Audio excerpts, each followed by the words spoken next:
Hi കൂട്ടുകാരെ, പുതിയൊരു വീഡിയോയിലേക്ക് എല്ലാവർക്കും സ്വാഗതം. അങ്ങനെ അശ്വിനും ശ്രുതിയും ഒരു വിവാഹബന്ധം ഉണ്ടായിട്ടില്ലെന്ന സത്യം ഇങ്ങനെ മനോരമ മനസ്സിലാക്കാനായിട്ടോ. അത് മനോരമയുടെ ഉള്ളിൽ ആ സംശയമായി തന്നെ വരികയാണ്. അങ്ങനെ മനോരമ തൻ്റെ ഭർത്താവിനോട് പറയുന്നുണ്ട്, അവർക്കൊരു ജീവിതം ഇല്ലെന്ന് തോന്നുന്നു, അതുകൊണ്ട് നമുക്കത് കണ്ടെത്തണം. അശ്വിൻ അങ്ങനെ ഒരാളെ വിവാഹം കഴിക്കില്ല, എനിക്ക് ഉറപ്പാണ് എന്നൊക്കെ ഇങ്ങനെ പറയുമ്പോൾ, നീ വേണ്ടാത്ത സംശയങ്ങൾ നിൻ്റെ മനസ്സിലിട്ട് അലട്ടണ്ട, അങ്ങനെ ഒരു സംശയം ഉണ്ടെങ്കിൽ നേരിട്ട് അശ്വിനോട് ചെന്ന് ചോദിച്ചാൽ മതിയെന്ന് പറയുമ്പോൾ, അതില്ല, ഞാൻ കണ്ടുപിടിക്കുമെന്ന് മനോരമ പറയുന്നത് കേട്ടോ. അപ്പോൾ അതിനെക്കുറിച്ചുള്ള ഒരു റിവ്യൂ ആണ് കേട്ടോ ഞാനിവിടെ പറയുന്നത്. അങ്ങനെ ശ്രുതിയെ കാണാൻ വേണ്ടിയിട്ടും അശ്വിനെ കാണാൻ വേണ്ടിയിട്ടും അഞ്ജലി ഇവരുടെ ബെഡ്റൂമിലോട്ട് ചെല്ലാണ്.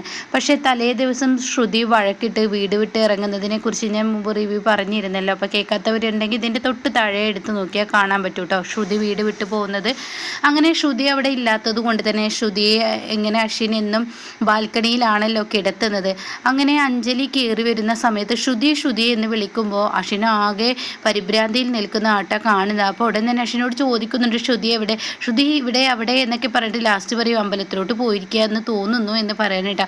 അങ്ങനെ തട്ടുമുട്ടുകൾ പറഞ്ഞിട്ട് അങ്ങ് ഒഴിവാക്കി വിടുകയാണ്. എന്നാൽ പെട്ടെന്ന് അഞ്ജലി നോക്കുമ്പോൾ ബാൽക്കണിയിൽ കാണാം ഫില്ലോയും ഈ പറയുന്ന ബെഡ്ഷീറ്റും കിടക്കുന്നത് കേട്ടോ. ഇതെന്താ കുഞ്ഞാ അവിടെ ബെഡ്ഷീറ്റൊക്കെ കിടക്കുന്നതെന്നിങ്ങനെ ചോദിക്കുമ്പോൾ, അത് പിന്നെ ഞങ്ങൾക്ക് രാത്രിയിൽ നക്ഷത്രങ്ങൾ എണ്ണാൻ വേണ്ടി ഞങ്ങൾ അവിടെ ഇങ്ങനെ ബെഡ്ഷീറ്റ് വിരിച്ചിടാറുണ്ട് എന്ന് പറയണ്ട. പക്ഷെ അത് അത്ര അങ്ങ് വിശ്വസിക്കാൻ അഞ്ജലിക്ക് കഴിയില്ല.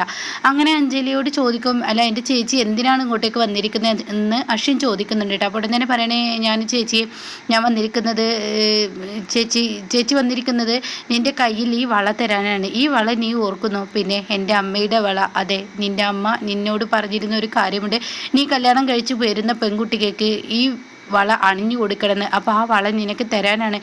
അതിൻ്റെ ഒന്നും ആവശ്യമില്ല. എന്താടാ നിൻ്റെ മനസ്സിൽ ഇങ്ങനെ ഒരു ഇത്? നിൻ്റെ ഭാര്യയല്ലേ ശ്രുതി? പിന്നെ എൻ്റെ ഭാര്യ തന്നെയാണ്. അല്ല, ഞാൻ അങ്ങനെ വള ചേച്ചി എടുത്തോട്ടെ എന്ന അർത്ഥത്തിൽ പറഞ്ഞതാണ്. അങ്ങനെയല്ല. നമ്മുടെ അമ്മയുടെ മനസ്സിലുള്ള ആഗ്രഹം നീ വിവാഹം കഴിക്കുമ്പോൾ ആ പെൺകുട്ടി വളയിടണം എന്നായിരുന്നല്ലോ. ആഗ്രഹം നീ സാധിപ്പിച്ചു കൊടുക്കുക എന്നുള്ളത് അമ്മയുടെ ഏറ്റവും വലിയ ആഗ്രഹമാണ്. അതുകൊണ്ട് നീ ഇത് ശ്രുതിക്ക് കൊടുക്കണം. ശരി ചേച്ചി എന്ന് പറഞ്ഞ് വാങ്ങുന്നുണ്ട് കേട്ടോ. അങ്ങനെ അഞ്ജലി ആ റൂമിൽ നിന്നും ഇറങ്ങിയതിന് ശേഷം ഇങ്ങനെ ചിന്തിച്ച് നിൽക്കുമ്പോൾ മനോരമ വന്നിട്ട് ചോദിക്കുകയാണ്, എന്താ പ്രശ്നം എന്നിങ്ങനെ ചോദിക്കുകയാണ് കേട്ടോ. അപ്പോൾ ഉടനെ പറയാണ്, അത് അവിടെ ഒരു പ്രശ്നമുണ്ട്.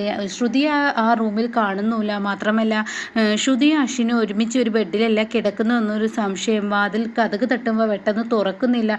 അവർക്കിടയിൽ എന്തൊക്കെ ചുറ്റിക്കളികളുണ്ട്. അതെന്താ നീ അങ്ങനെ പറയാൻ? ബാൽക്കണിയിൽ നിന്നാണ് എനിക്ക് അവരുടെ ബെഡ്ഷീറ്റും പുതപ്പൊക്കെ കിട്ടിയത്. ഒരാൾ അവിടെ ഒരാൾ ഇവിടെ കിടക്കുന്നത് ഞാൻ കണ്ടു എന്നൊക്കെ ഇങ്ങനെ പറയാൻ കേട്ടോ. അപ്പോൾ ഇത് കേൾക്കുമ്പോൾ അവിടെ മനോരമയ്ക്ക് സംശയം ഉള്ളിൽ വരികയാണ്. അങ്ങനെ മനോരമ ഇവരുടെ ബെഡ്റൂം എന്തായാലും ഇന്ന് പരിശോധിക്കണം എന്നുള്ള ആ ഒരു തീരുമാനം എടുക്കാനായിട്ടാണ്. ഇതേ സമയം ശ്രുതിക്കാണെങ്കിലോ ഡ്രസ്സ് ചേഞ്ച് ചെയ്യാൻ ഒരു ഡ്രസ്സ് പോലും ഉണ്ടാവില്ല. അങ്ങനെ അതും അഞ്ജലി കൊടുക്കുന്നുണ്ട് കേട്ടോ. അങ്ങനെ ഈ വീട്ടിൽ നിന്നൊരു പരിപാടിയാണ്. അപ്പോൾ നിങ്ങളെ കാണാൻ ഞങ്ങളുടെ വേണ്ടപ്പെട്ട ബന്ധുക്കൾ വരും. അപ്പോൾ അതൊരു അങ്ങനെയുള്ളൊരു ചടങ്ങായിട്ടാണ്, മുഖം മറിച്ച് നീ വരണം എന്നൊക്കെ പറഞ്ഞിട്ടുള്ള ഒരു ചടങ്ങായിരിക്കും കേട്ടോ.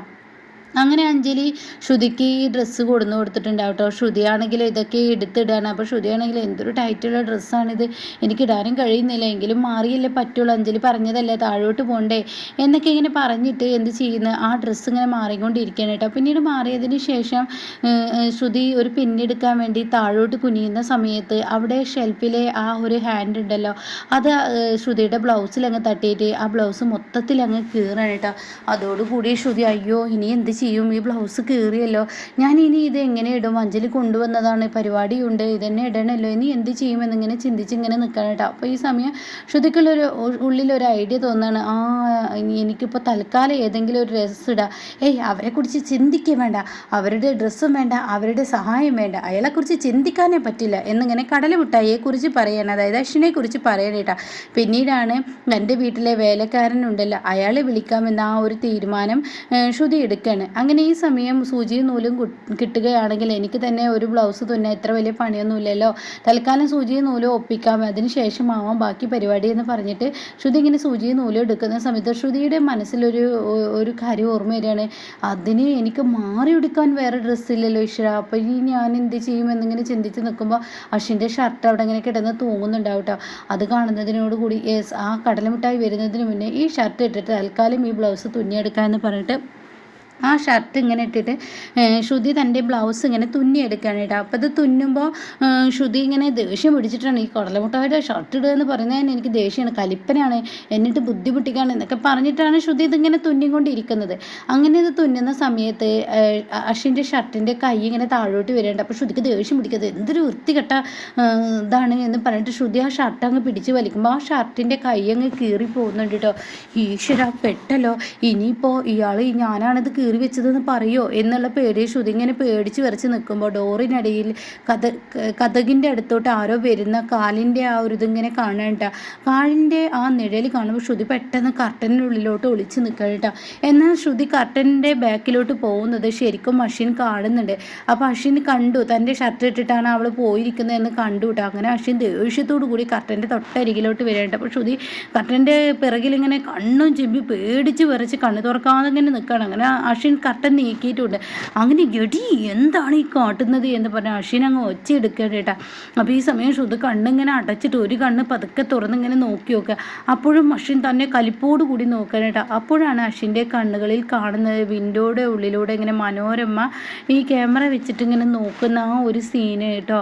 അത് കാണുന്നതിനോട് കൂടിയിട്ട് അശ്വിൻ ആകെ ഞെട്ടിപ്പോണ്. ഇതേ സമയം ശ്രുതിയാണെങ്കിൽ തനിക്ക് രണ്ട് കിട്ടി എന്ന പേടിയോട് കൂടി നിൽക്കുമ്പോൾ കാണാം അശ്വിൻ എന്ത് ചെയ്യുന്നു, ശ്രുതിയോട് അതെ ഇന്നിപ്പം നിൻ്റെ കുസൃതി എൻ്റെ ഷർട്ട് ഇട്ടിട്ടാണോ, എന്തിനാ ശ്രുതി എൻ്റെ ഷർട്ട് ഇടുന്നത്, എൻ്റെ ഷർട്ട് നീ എന്തിനാ ഇടുന്നത്, എന്തായാലും ഒരു ഷർട്ട് ഇടാൻ പോലും നിനക്കറിയില്ല, ഷർട്ടിൻ്റെ നെക്കൊക്കെ എന്താ ഇങ്ങനെ എന്നൊക്കെ പറഞ്ഞിട്ട് ഷർട്ടിൻ്റെ ആ ഒരു ഭാഗമൊക്കെ ഇങ്ങനെ ശരിയാക്കി കൊടുക്കാൻ കേട്ടോ. ബട്ടൺസൊക്കെ കയറ്റിറക്കത്തിലിട്ടിരിക്കുന്നു. ഇങ്ങനെയാണോ ശ്രുതി ചെയ്യുന്നത്? അപ്പോൾ അത് കാണുന്ന മനോരമ ഇവർ തമ്മിൽ അടുപ്പുണ്ടല്ലോ, അപ്പോൾ പിന്നെ ബാൽക്കണിയിൽ കിടന്നു എന്ന് പറയുന്നതോ സ്വിമ്മിംഗ് പൂളിൻ്റെ സൈഡിൽ കിടന്നു എന്ന് പറയുന്നതോ എന്നൊക്കെയാണ് ചിന്തിക്കുന്നുണ്ട് കേട്ടോ. അപ്പോഴും അശ്വിൻ മനോരമ പോയോ എന്ന് നോക്കുന്നുണ്ട്. പക്ഷേ ശ്രുതിയാണെങ്കിൽ രണ്ട് കിട്ടുമെന്ന സ്ഥാനത്ത് തന്നെ തലോടുന്നത് കാണുമ്പോൾ ആകെ ഞെട്ടിപ്പോവാണ് കേട്ടോ. ഇതേ സമയം ശ്രുതി നീ ഇവിടെ വന്നേ, എന്തിനാ നീ ഇങ്ങനെ ഇവിടെ നിൽക്കുന്നത്, ആ ബെഡിലായിട്ട് ഇരിക്കുക എന്ന് പറഞ്ഞ് ശ്രുതിയെ അവിടെ കൈ പിടിച്ച് അശ്വിൻ ഇങ്ങനെ കൊണ്ടേ ഇരുത്താണ് കേട്ടോ. ഇതേ സമയം ശ്രുതിക്ക് വിശ്വസിക്കാനാവുന്നില്ല ഇത് തന്നോട് യഥാർത്ഥ സ്നേഹമാണോ എന്ന ഭാവത്തിൽ ശ്രുതി ഇങ്ങനെ നിൽക്കുമ്പോൾ പേടിയുണ്ട് കേട്ടോ. അങ്ങനെ ശ്രുതിയോട് പറയണേ, അതെ ഞാൻ നിനക്കൊരു സമ്മാനവുമായിട്ടാണ് വന്നിരിക്കുന്നത്. എന്ത് സമ്മാനം? അതൊക്കെ ഉണ്ട്, നിനക്കൊരു സമ്മാനമുണ്ട് എന്ന് പറയണ്ട. അങ്ങനെ ഇതിനിടയ്ക്ക് അഞ്ജലി ചോദിക്കുന്നുണ്ട്, ഞാൻ തന്ന വള എന്താ നീ ശ്രുതിക്ക് ഇട്ട് കൊടുക്കാത്തത്, നീയും ശ്രുതിയുമായി എന്തെങ്കിലും പ്രശ്നമുണ്ടോ എന്നിങ്ങനെ അഞ്ജലി അശ്വിനോട് ചോദിക്കുന്നുണ്ട്. അയ്യോ ചേച്ചി ഞാനത് മറന്നു പോയതാ, മറക്കേ, നമ്മുടെ അമ്മ എത്രമാത്രം ആഗ്രഹിച്ചതാണ് നിൻ്റെ വിവാഹം കഴിഞ്ഞ നീ കല്യാണം കഴിക്കുന്ന പെൺകുട്ടി ഈ വളയിടണമെന്ന്, അപ്പോൾ അത് അത്രയും വേഗം ചെയ്തു കൊടുക്കണ്ടേ എന്നും പറയുന്നുണ്ട് കേട്ടോ. അതിലാണ് മനോരമയ്ക്ക് ഏറെ സംശയം വരുന്നത്.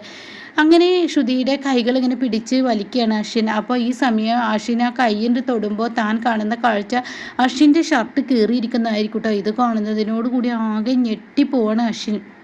അങ്ങനെ ശ്രുതിയും പേടിക്കുന്നുണ്ട് കേട്ടോ. ഈശ്വരൻ ആ കൈ തന്നെ പിടിച്ചു വലിച്ചു. ഇനിയിപ്പോൾ ഇയാളിൽ നിന്ന് എനിക്ക് നല്ല കിട്ടുമല്ലോ എന്ന് പറഞ്ഞിരിക്കുമ്പോൾ ശ്രുതി ആ ഷർട്ട് ഇങ്ങനെ പെട്ടെന്ന് അതിൽ മഷിയായിട്ടുണ്ട് കേട്ടോ. അപ്പോൾ അത് രണ്ടും ഇങ്ങനെ ഉരച്ചിട്ട് ഇങ്ങനെ കളയാൻ നോക്കുകയാണ്.